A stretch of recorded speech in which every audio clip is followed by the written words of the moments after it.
বলো তো এগুলো কি মাছ? দেখি কারা কারা বলতে পারো। এগুলো হলো শোল মাছ। ঠিকই ধরেছো। আর আমি এটা রান্না করব লাউ আলু দিয়ে। আমি সকালে ভাতটা বসিয়ে দিয়েছিলাম, গরম গরম ভাত ফুটতে থাকলো। তারপরে নিয়েছিলাম তেলে ভাজা কয়েকটুখানি সাদা জিরে। তেলের মধ্যে সাদা জিরেটা ভালো করে একটু ভেজে নিয়ে যাতে পুড়ে না যায় তুলে রাখবো একটি পাত্রে। তারপর ওই তেলের মধ্যেই চাইলে শুকনো লঙ্কা তেজপাতা দিতে পারো, আমি দিইনি। তারপরে ওই লাউ আর আলু কাটাটা ডুমো ডুমো করে দিয়ে ভালো করে নাড়িয়ে চাড়িয়ে নুন হলুদ দিয়ে গোটা কাঁচা লঙ্কা দিয়ে আমি ঢাকা দেব। সামান্য দিয়েছিলাম একটু জল, তোমরা নাও দিতে পারো কারণ লাউ থেকে কিন্তু জল অলরেডি গলে। তারপরে ভালো করে সেদ্ধ হয়ে গেছে নাকি চেক করে এবার আমি দিয়ে দেবো মাছগুলো, ভেজে রাখা শোল মাছ। তারপরে দেব ওই যে থেতো রাখা বাটা মশলাটা, মানে গোটা জিরে যেটা তেলে ভেজে তুলে রেখেছিলাম সেটাই বেটে নেব বা একটু থেতলে নেব নোড়া দিয়ে। আমি নোড়া দিয়ে থেতলে নিয়েছিলাম।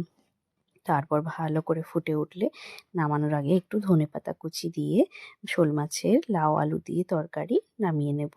আমার কিন্তু তৈরি হয়ে গেছে শোল মাছ।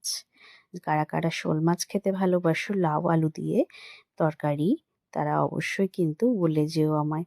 আমার তরকারি কিন্তু রেডি হয়ে গেছে, কেমন হয়েছে অবশ্যই তোমরা জানিও। ভালো লাগলে অবশ্যই লাইক কমেন্ট শেয়ার সাবস্ক্রাইব করো চ্যানেলটি, পাশে থেকো। আর সঙ্গে কিন্তু আমার কিছু বাটা মাছও ছিল, ওগুলোও ভেজে আমি দিয়ে দিয়েছিলাম। তো আমার তরকারি কিন্তু রেডি। তোমাদের কেমন লাগলো অবশ্যই জানিও। এরপর কিন্তু আমি ওই লাউয়ের কচি খোসাগুলো কিন্তু একদম ফেলিনি। কচি খোসাগুলোকে ফেলবই না, ওগুলো তো সুন্দর করে ভাজা খাবো। তোমরা কারা কারা লাউয়ের খোসা ভাজা খেতে ভালোবাসো গো? আমি তো পেঁয়াজ আর ওই লাউয়ের খোসা ভালো করে আলু ভাজার মতো কেটে নিয়েছি। কেটে ধুয়ে ভালো করে তেলের মধ্যে ছেড়ে দিলাম।